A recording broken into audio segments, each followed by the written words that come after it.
So listen, I know that Fire Emblem Engage came out this year and everybody has been loving it, myself included. So much so that I really wanted to make a video on it. I think it does some really interesting things. Unfortunately, capture cards are a little bit out of my price range right now, and I've already played through 3/4 of the game, and I'm not trying to start another playthrough right now. So instead, I thought I'd maybe touch on something that's been rattling around in my brain a bit.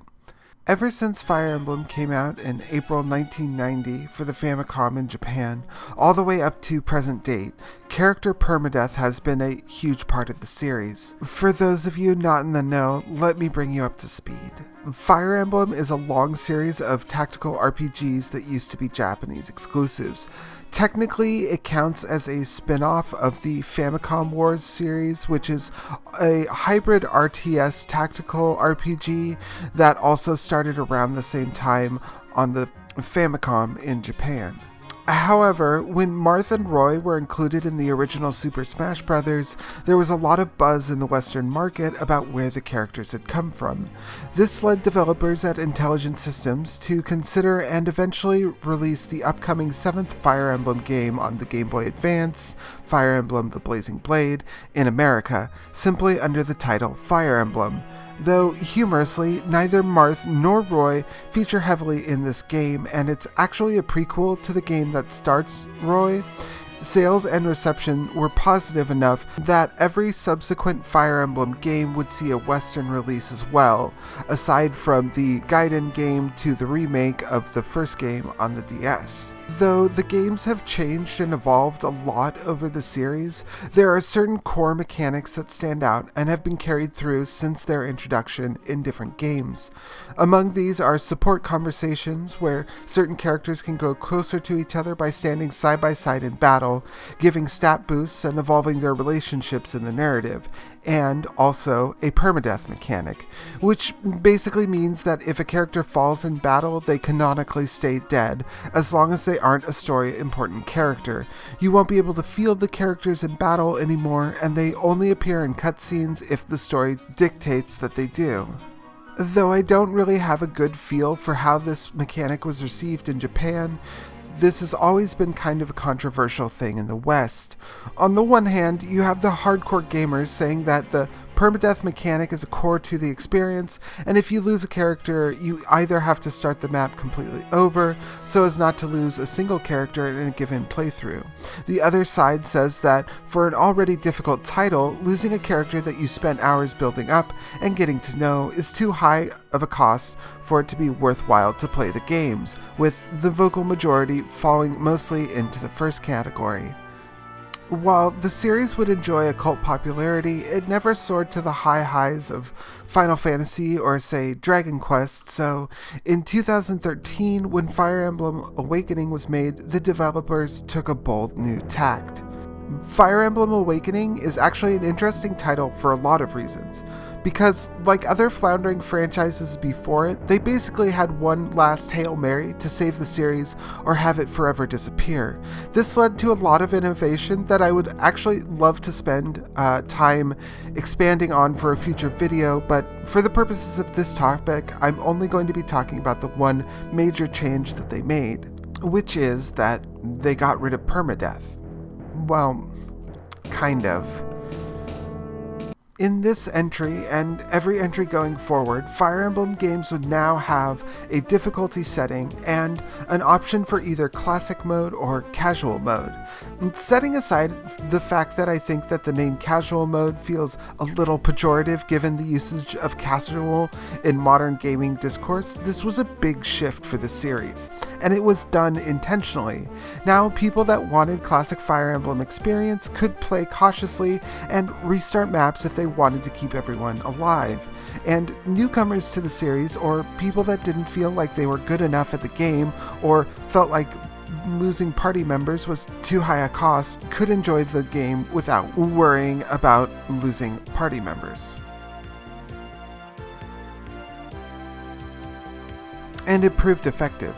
Fire Emblem Awakening almost single-handedly saved the series and would go on to pave the way for Fire Emblem Fates, Three Houses, and Engage. So I guess that brings us to the editorial part of this video. Here's my hot take. Permadeath is an important part of the series, but not for the reasons that you think. I'm not some sort of hardcore games weirdo that thinks that everything should be the most difficult thing in the world. In fact, the discourse surrounding games difficulty that came up around the time that Sekiro was released has really gotten me to think about my own opinions on the matter. And what I've come to realize is, I think the devs wanted your characters to die.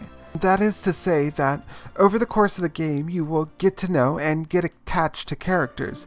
It is supposed to be a dramatic moment when they die. For instance, in my own playthrough of Fire Emblem Engage, footage missing for reasons mentioned above, in Chapter 11, aptly named Retreat, you are forced to retreat from the main villain after he's taken all your emblem rings and the party feels defeated. Up to this point, I had made it this far without losing a single party member. I had just promoted the archer Eti from being an archer to a bow knight. As one of my favorite characters, I had spent a lot of time and effort building her up. Just as I was about to cross the finish line and escape from pursuing forces, however, she was cut down. Now, at this point, I could have simply made the choice to start the map over again and reposition her so that she wouldn't have gotten killed. But in the context of the story, I feel like it was a fittingly dramatic way to go. She sacrificed herself during a high-stakes chase so that the Divine Dragon could survive. It's a nice little bit of emergent storytelling that gives her death a little bit of gravity and importance.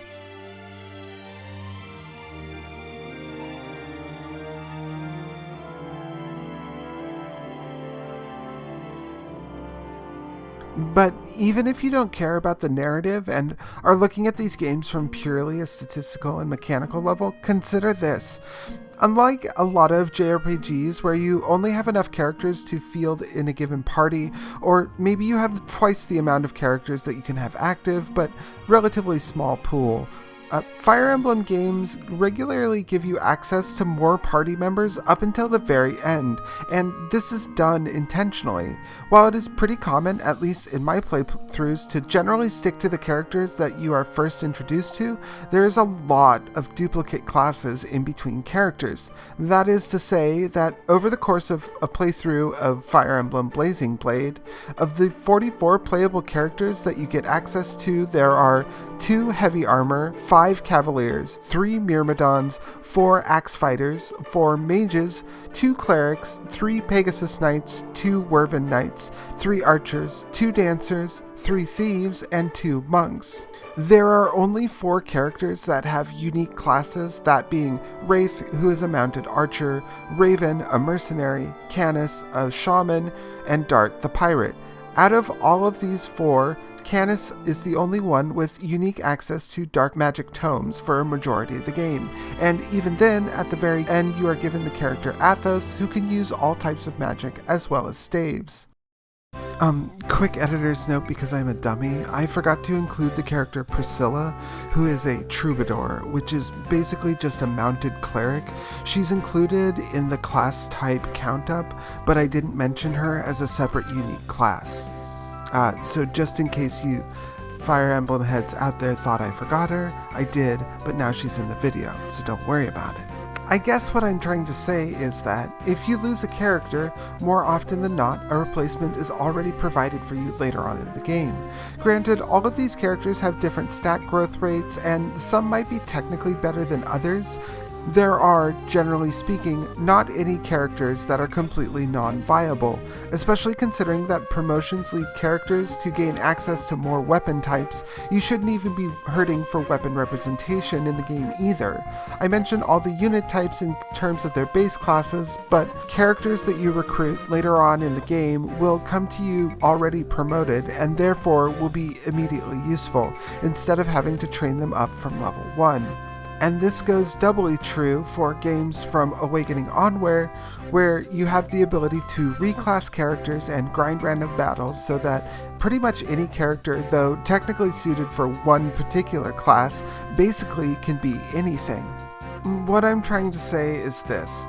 I know that getting attached to characters makes it a lot harder to say goodbye when they die, but don't worry, the devs have your back. If there's never any consequences in the story, then there's never any stakes. I'm not trying to say that playing the game with a mind towards keeping everyone alive is wrong.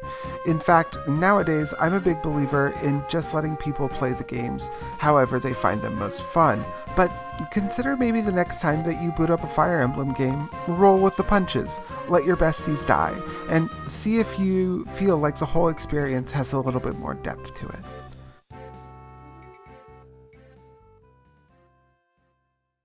Thank you as always for joining me on this more editorial style video. Hopefully I'll be back with the more traditional review style content soon, but if you like this more opinion-focused content, please let me know because I have a couple of other video ideas that I've been thinking about making. I've also been trying to focus on streaming on Twitch. I will drop a link in the description. I try to stream Thursday through Sunday. I've been streaming Tunic as well as Fatal Frame, Mask of the Lunar Eclipse, and I've been having a lot of fun with it. So if that sounds interesting, feel free to join me there. But until next time, I love you all and hope that you're doing well.